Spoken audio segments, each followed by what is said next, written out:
Bem-vindo. Muito bem-vindo.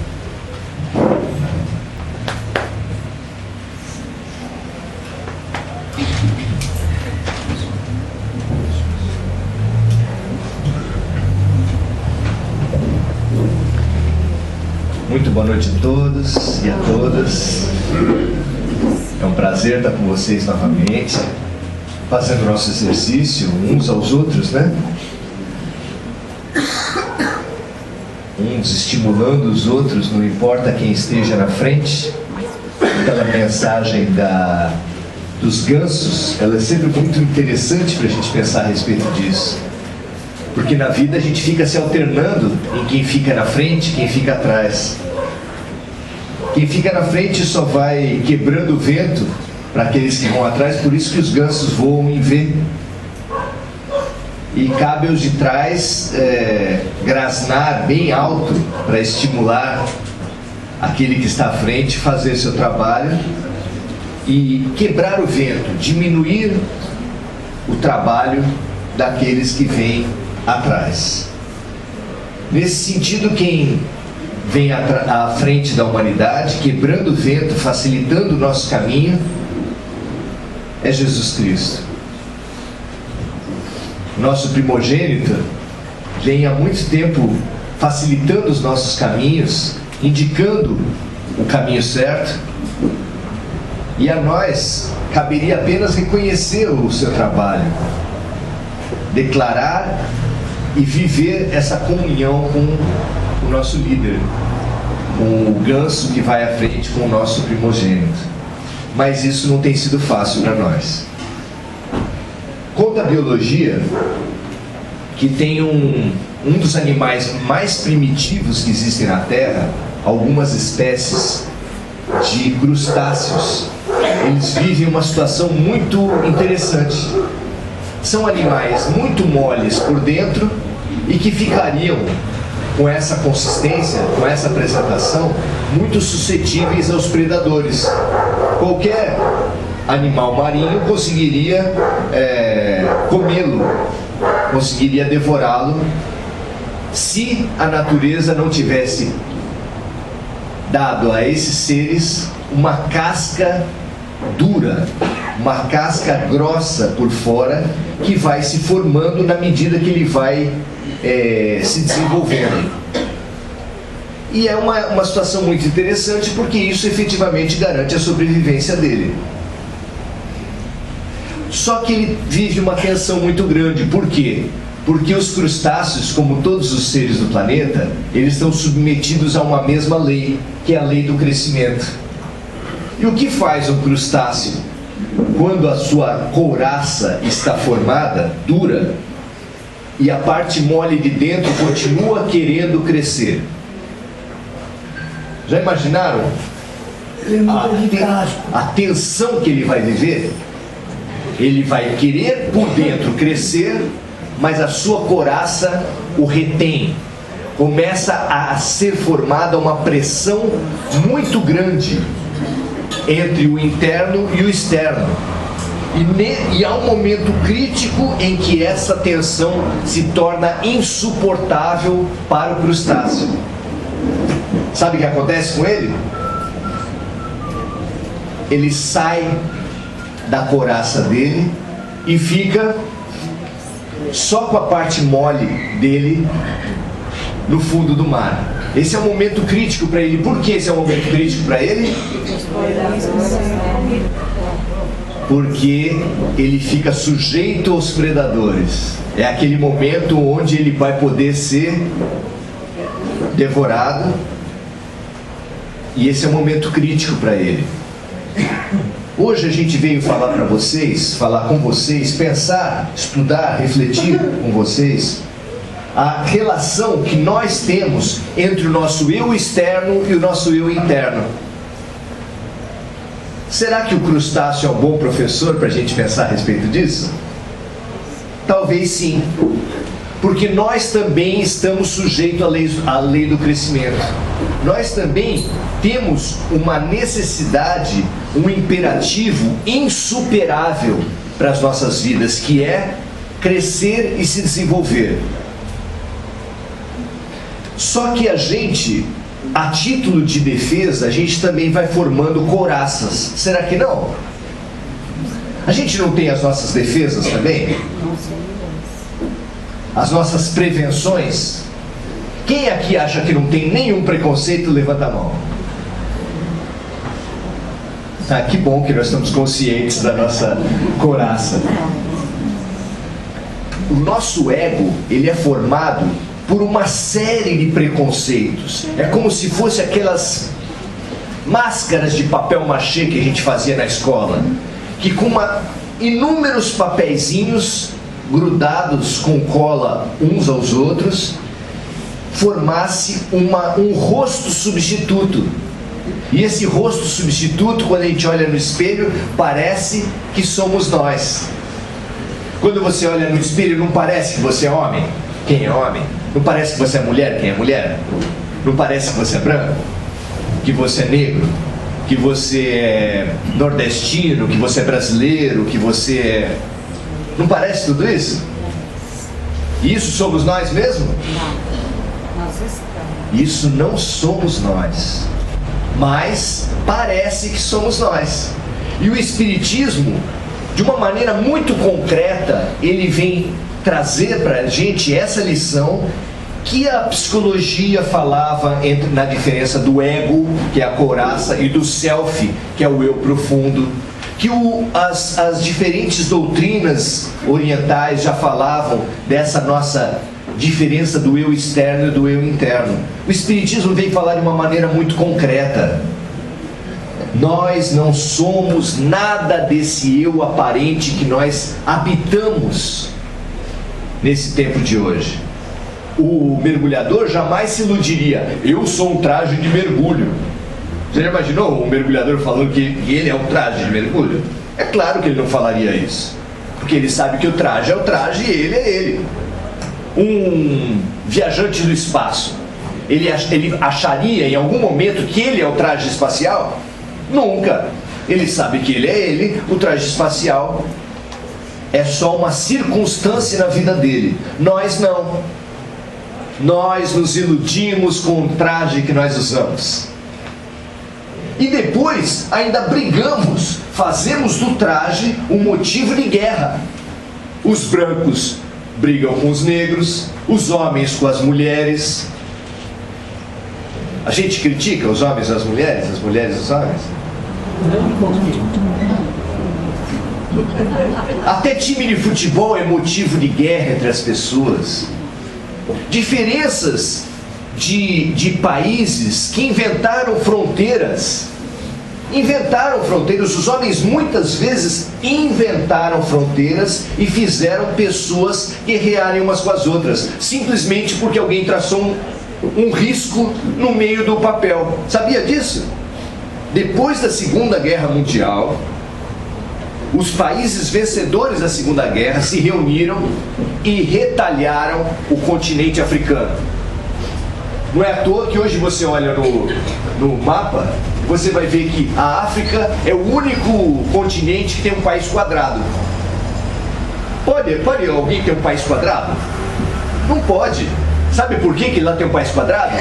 Porque foi um país riscado no papel entre as potências que estavam dividindo entre si.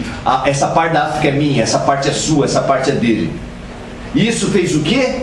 Com que nações, países, famílias, irmãos fossem de uma hora para outra divididos e falando assim: eu sou de um país, você é de outro. Já imaginou que coisa absurda? Será que Deus criou argentinos e brasileiros? Será que Deus criou nordestinos e sulistas? Será que Deus criou almas negras e almas brancas, almas japonesas, almas amarelas? É claro que não.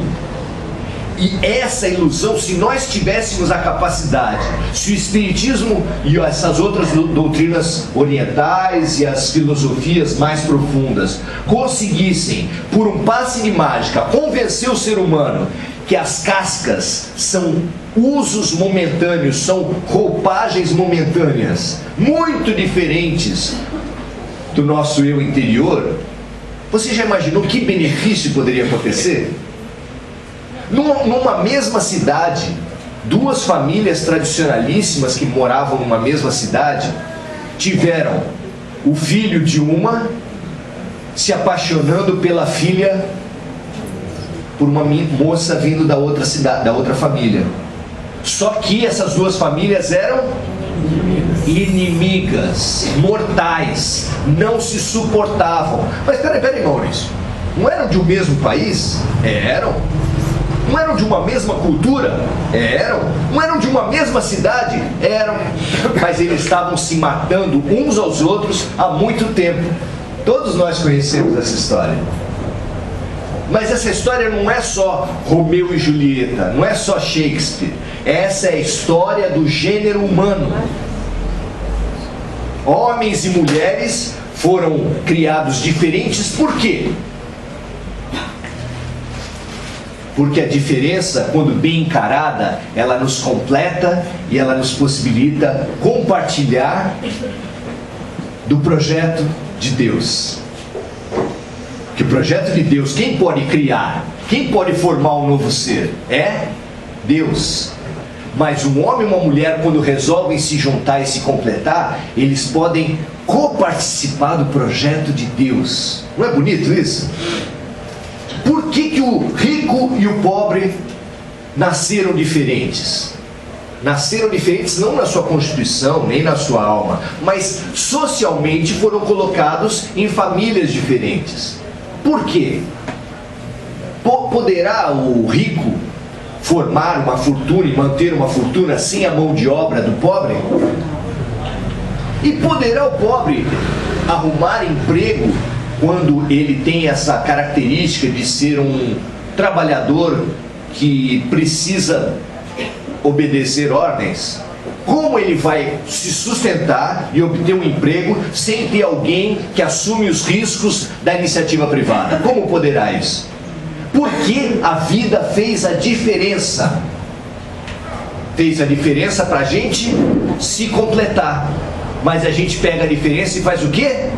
Guerra. Guerra.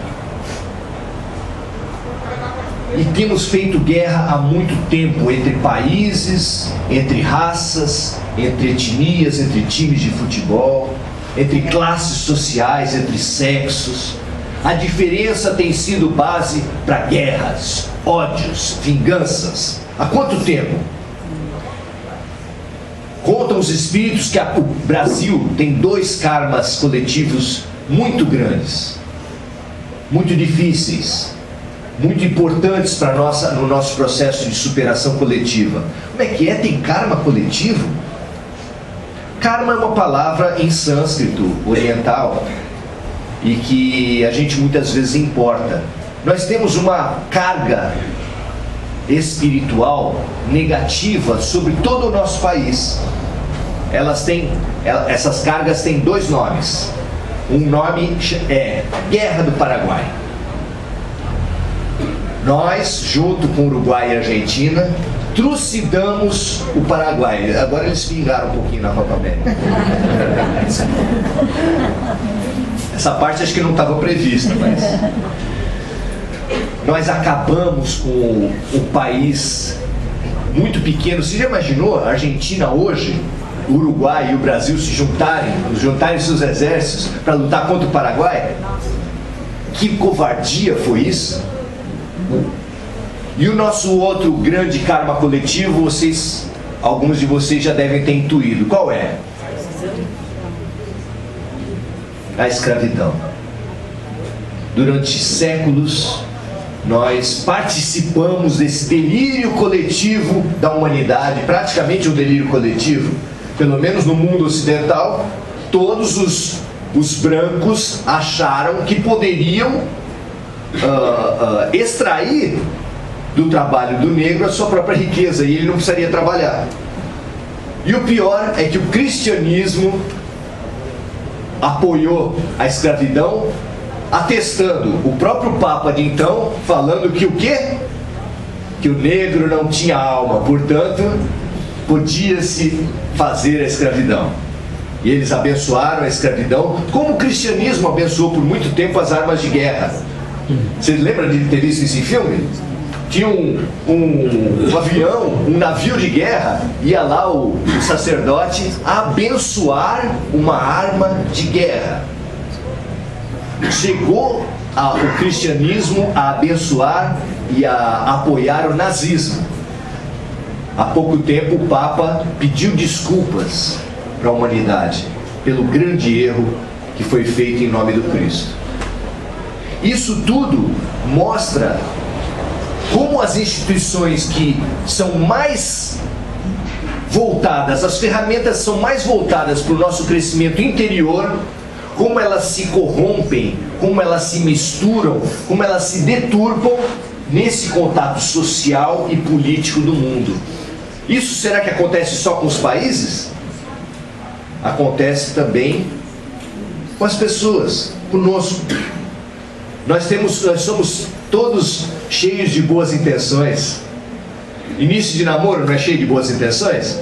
Ou a gente está tão velho que não lembra mais? Quando você começa a namorar com alguém, você tem muita curiosidade. Você quer perguntar, você quer saber, você tem uma vontade de trocar as informações mais... depois você pode pensar insignificantes, naquele momento são fundamentais. Que série você gosta de ver na TV? É uma questão muito importante. Que conjunto musical você prefere? Nossa, essa então é definitiva. Se um for pagodeiro e outro for, sei lá, do funk, às vezes não dá jogo. Às vezes não dá jogo. É inconciliável. E assim nós vamos tendo uma curiosidade muito grande. Por quê? Porque num primeiro contato entre dois seres, o que importa? Qual é o ponto de atração entre você e um outro ser? É o mundo interno ou o mundo externo? Como disse o poeta, as feias que me perdoem, mas a beleza é fundamental. É claro que às vezes você pensa estar tendo como atração a parte externa, mas você está captando alguma coisa do interior daquela pessoa e você não sabe o que lhe atrai. Na adolescência era proibido, né? Gente bonita não podia namorar com gente feia. Era proibido, não sei se vocês lembram disso. Nossa, se isso acontecesse, todo mundo execrava. Como é que pode? Não sei. Tá querendo dinheiro da outra pessoa, porque... Até eu sei que na idade adulta também tem isso. Mas, como disse Paulo, quando eu era menino, eu agia e pensava como menino. Agora que eu sou adulto, eu procuro agir e pensar como adulto. E essa relação nossa com o interno e externo é muito parecida com o nosso bichinho lá, com o nosso... Nós também achamos, nós também retemos os preconceitos, os padrões, até as mágoas, como maneira de nos preservar, como maneira de nos defender dos perigos da vida. Então você tem uma experiência ruim com um homossexual, você generaliza o teu conceito, todo homossexual é assim, assim, assado. Você tem uma experiência ruim com o negro, você sai dali pensando que o negro, né, quando não faz na entrada, faz na saída. E aí você generaliza. Isso é um preconceito. Por que a alma da gente vai produzindo preconceitos? Por quê? Porque a gente não quer sofrer depois. Então a gente vai fazendo couraças, fazendo crostas. Essas crostas bem parecidas com o bichinho nosso, com o crustáceo. Nós também fazemos crostas, só que as nossas crostas não são da natureza. Elas são formadas por uma vontade nossa de não sofrer. Quem gosta de sofrer? Ninguém. E aí a gente vai produzindo essas mágoas, essas crostas, pensando que com isso a gente não vai sofrer. Só que a gente, como os crustáceos e como todos os seres, nós precisamos crescer. E o preconceito limita o nosso crescimento. O preconceito apequena as nossas vidas, impede a gente de aprender e de emancipar nossas almas, ou não? O preconceito não retém a gente num ser pequeno, uma coisa baixa, que a gente até tem vergonha quando percebe que aquele preconceito está pegando mais. Às vezes você fala assim, não tenho preconceito de nada, eu não. Aí a filha aparece com um namorado um pouco diferente. Até teve uma propaganda da Fiat um tempo atrás, né? Ai pai, quero te mostrar, quero apresentar para você o grande amor da minha vida. Aí vem um menino com outro menino e ele fala, ué, a menina não veio? E ele fica com aquela cara de bobo assim. A menina não veio? Pois é, pai, é o grande amor da minha vida, esse rapaz. E ali ele vai ter que reformular os seus conceitos, vai ter que rever tudo isso. O Brasil hoje está em meio a uma série de guerras de intolerância muito sérias. Está no Congresso Nacional um Estatuto da Família, que pressupõe que família é apenas aquela formada entre um homem e uma mulher, ou um dos dois e os seus descendentes. Isso quer dizer que a família formada por uma pessoa e por um filho adotivo não é família mais. Isso quer dizer que uma pessoa que ame uma outra pessoa do mesmo sexo e morem juntas não é família mais. Isso quer dizer que um grupo de irmãos que morem sozinhos, uns protegendo os outros, não é família mais. Vocês concordam com isso? Não. Nós estamos no meio de um processo de uma ditadura muito grande de valores que estão sendo impostos. Eu não sei se essa lei vai passar, mas é muito forte o lobby que está sendo formado nesse sentido. E nós precisamos nos posicionar. Ah, Maurício, você está falando de política? Estou falando de política. Política é uma coisa tão feia assim? Não, tem que ser. Se a gente falar de política, está quebrando, está deixando de fazer alguma coisa? Pensar e promover o bem comum talvez seja uma das mais belas expressões do ponto de vista cristão. O cristão promove e pensa bem comum. Por quem Jesus morreu? Por ele. Ele morreu por ele. Não. Ele morreu por Maria. Também. Pelos discípulos dele. Também. Ele morreu por toda a humanidade. Por toda a humanidade. Porque haverá um só rebanho e um só pastor. O amor, a nossa evolução, ela vai se caracterizar exatamente pela quebra das fronteiras do nosso afeto. O seu afeto tem fronteiras? Pior que tem, né? Você já reparou? Pior que tem. Nosso afeto é um afeto cheio de fronteiras. Ou você ama todo mundo? Eu tenho. A gente costuma. O grande diagnóstico para isso chama-se oração.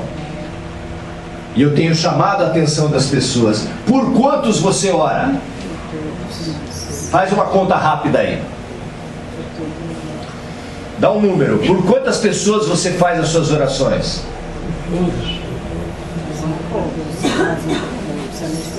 Mas quando você está fazendo o seu pedido concretamente, você pede?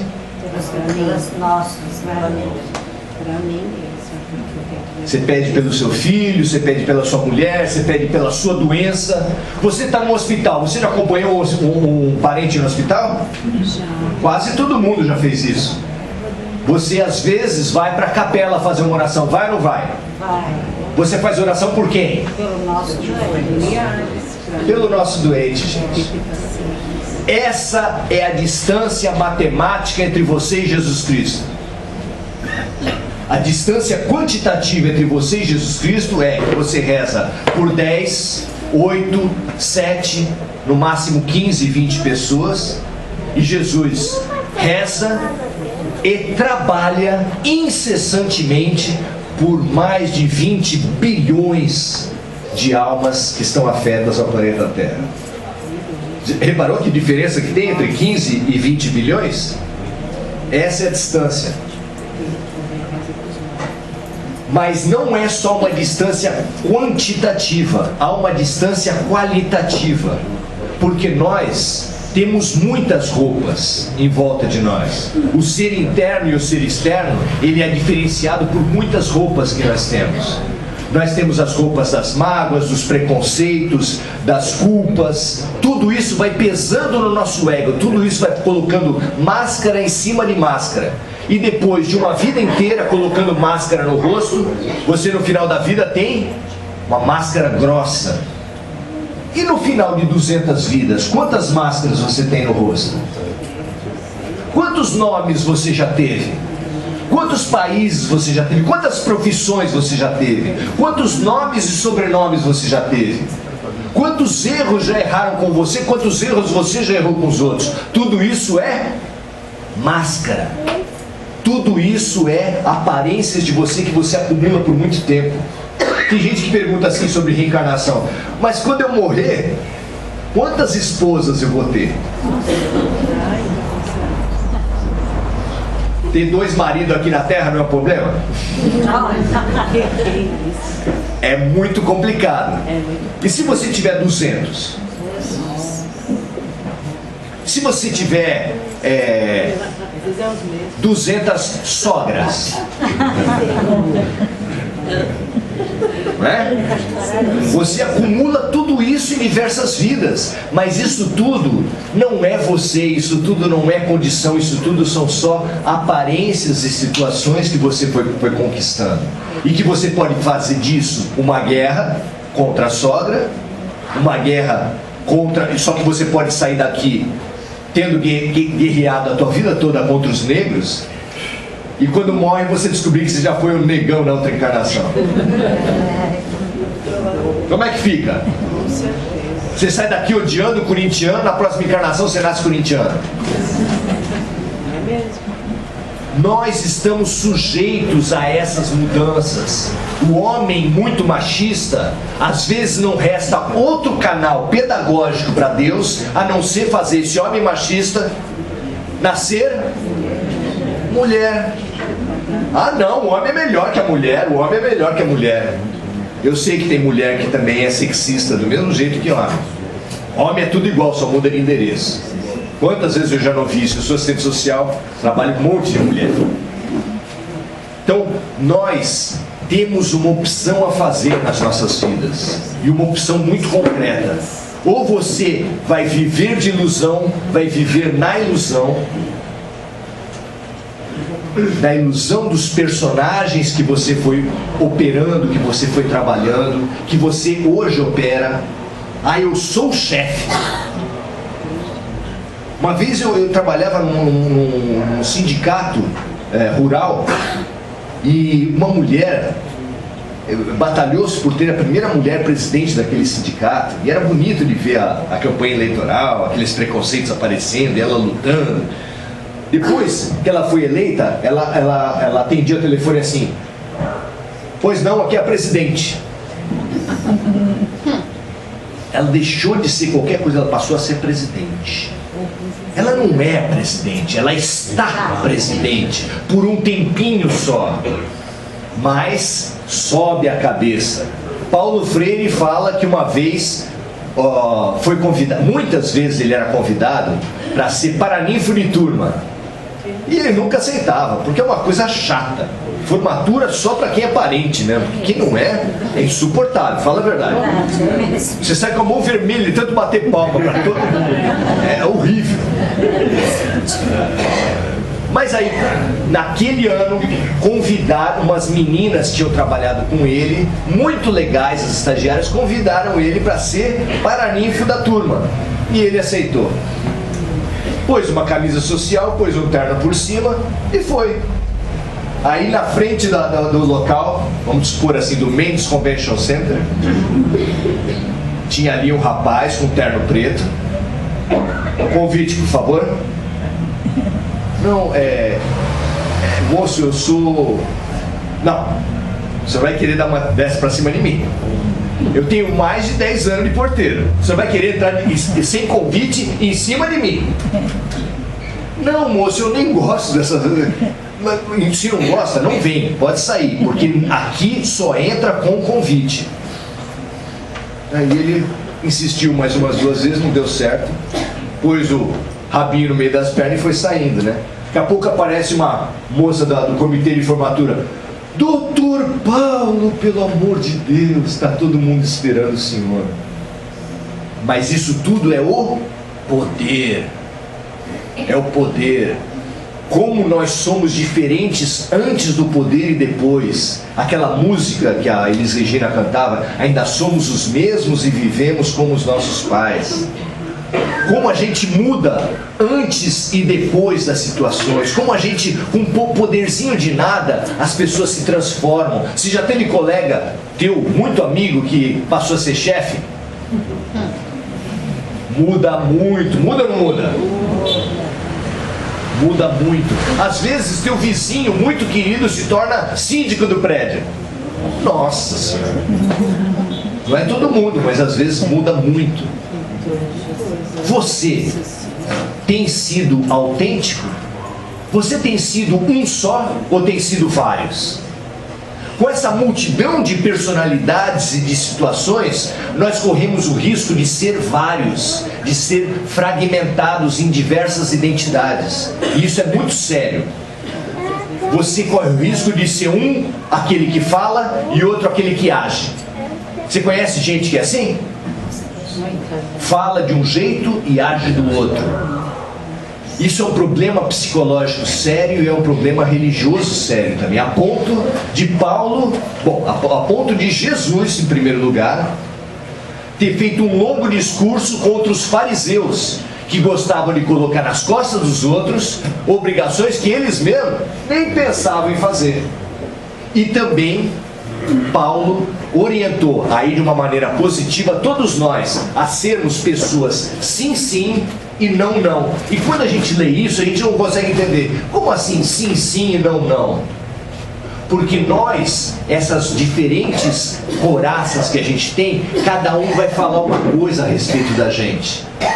Nós podemos, no discurso religioso, na postura religiosa, sermos pessoas liberais aqui, todo mundo cortês, todo mundo educado.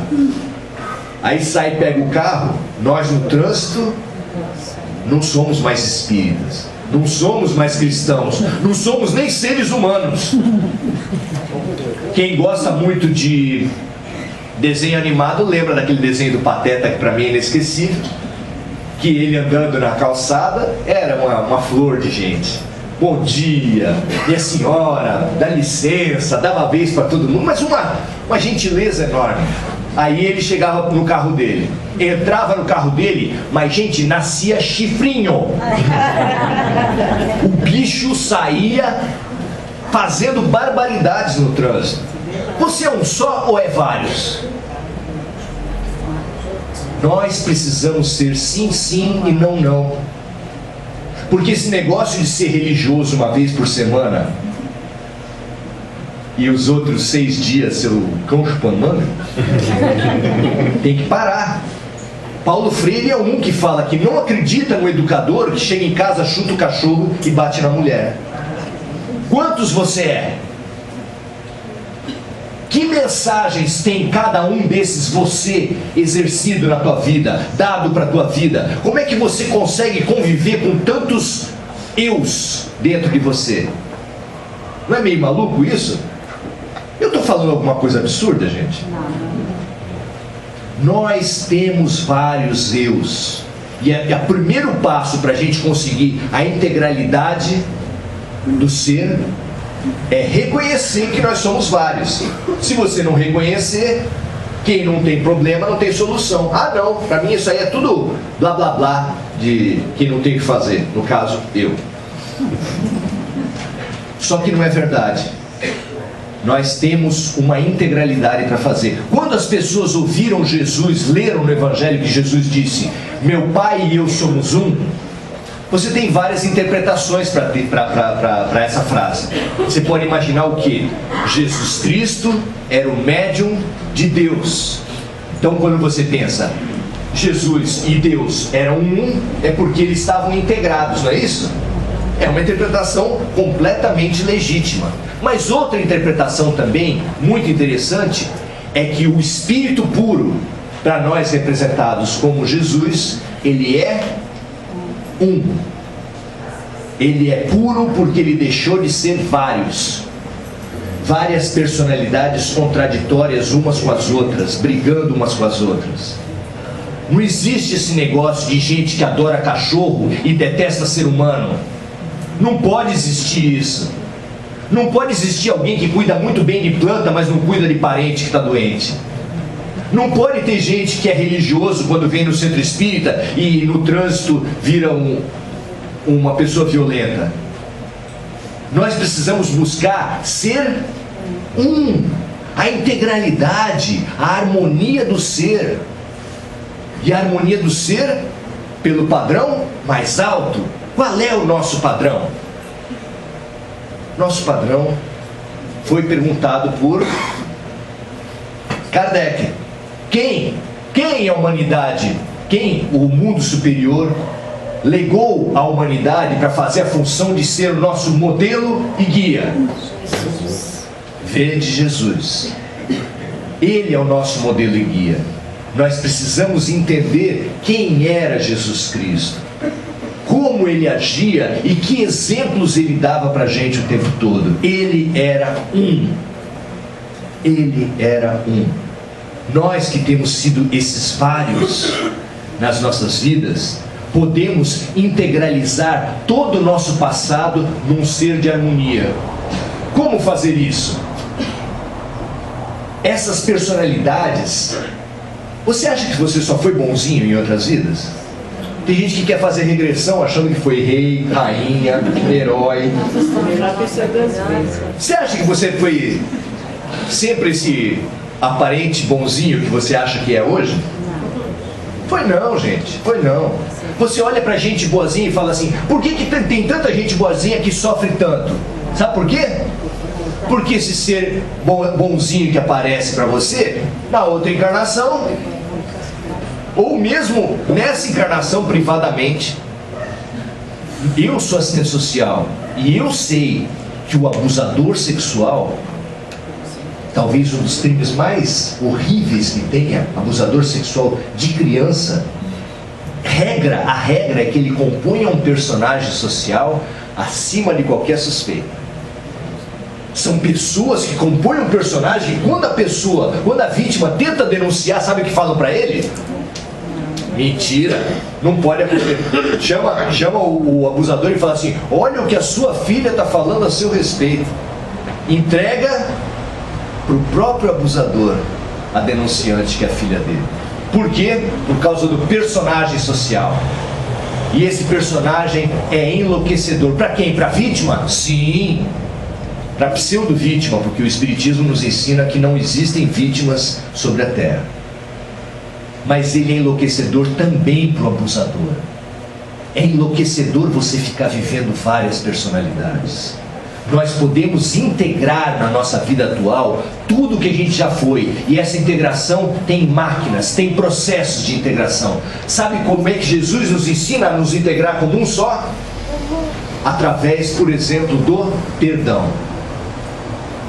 Você não pode ser uma pessoa cortês com um e intolerante com o outro. Não tem gente que você simpatiza e gente que você não topa, não aconteceu nada, mas você não vai com a cara? Isso acontece porque você é vários. Para eu ser um só, eu preciso usar a matriz, a ferramenta do perdão. Cada vez que você defrontar com uma pessoa que você não tolera, que você não... Como é que a gente fala? O meu santo não bate com dela. Não tem nada a ver com o santo. É tu mesmo. É tu. Tem santo, não põe santo na coisa.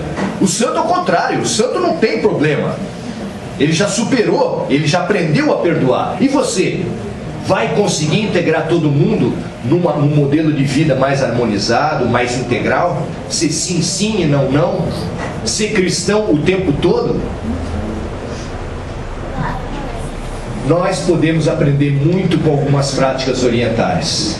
Quais são as práticas que nos elevam a alma? Dentro do cristianismo são o quê? Qual é a prática que mais nos eleva a alma? A oração. Essa é a mais clássica. Tudo bem que a gente fez da oração aquela repetição, né? Pega aquele colarzinho e fica rezando o Pai Nosso, pensando na morte da bezerra, pensando no último capítulo da novela, pensando na qualquer coisa. Então a gente acaba com a oração por causa disso. Mas a oração é realmente importante, se bem praticada. Então é um momento importante. Só que a oração, a missa, o culto evangélico, a reunião pública numa casa espírita, eles têm esse problema do tempo. Eles ocupam muito pouca parte do teu tempo. E nela você vai assistir. Eu vou assistir uma palestra hoje. Por quê? Porque a gente fica passivo nisso. E quando você fica ativo na vida, fazendo as coisas, como você é? É ali que você precisa ser cristão. E os orientais, eles conseguem fazer outras práticas religiosas muito interessantes. Algumas também são restritas a determinado momento, como a meditação. O oriental gosta de fazer a meditação. Mas aí ele faz a meditação, fica harmonizado e tal, sai de casa, já começa a pisar no sapato dele, uma pessoa fecha no trânsito, ele vai já complicando, chega no final do dia, que nem o cristão orando, é o oriental meditando, dá na mesma. A mudança para as nossas vidas vai ser trazer a religiosidade para o cotidiano. É esse o convite que a gente quer fazer hoje e pensar com vocês hoje. Religião do cotidiano. Será que a gente consegue pensar a respeito disso? Ser cristão em todos os momentos? Ser cristão quando você dirige uma palavra a alguém, quando você ouve alguém no ônibus, no trabalho, na fila. Será que a gente consegue ser cristão e nessas horas também? Ou ser cristão é só na missa? Só no dia da reunião pública? Hipocrisia, vaidade, contradições, neuroses, psicoses, elas são todas frutos de uma mesma não integração dos diversos seres em um só. Nós podemos hoje refletir sobre o convite de Jesus. Meu Pai e eu somos um. Sobre o convite de Paulo, nós sejam sim, sim e não, não. O convite da sinceridade, sincera. Sejamos sem cera no rosto, sem maquiagem. Sejamos de cara limpa. Vivamos a nossa verdade. É muito melhor uma verdade mais ou menos do que uma mentira ótima. O que adianta você ter uma...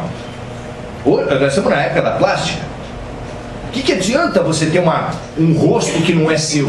Fica aquele rosto de 30 anos e o pescoço de 60. E a mão de 70. Esses símbolos, gente, esses símbolos são o retrato da gente. Pessoas contraditórias esteticamente. Nós somos pessoas contraditórias esteticamente. A nossa figura já é sim e não, já é contraditória em si. Aí você vê uma velhinha bem velhinha, e com aquele rosto desfigurado. Tem umas pessoas de televisão que, se derem notícia que morreu a mãe, ela vai falar: morreu minha mãe. É uma expressão natural para sempre. Esses são símbolos. A gente pode falar mal dos outros porque é um esporte nacional. Mas se a gente quer crescer, a gente vai olhar para os outros não para falar mal, mas para se ver.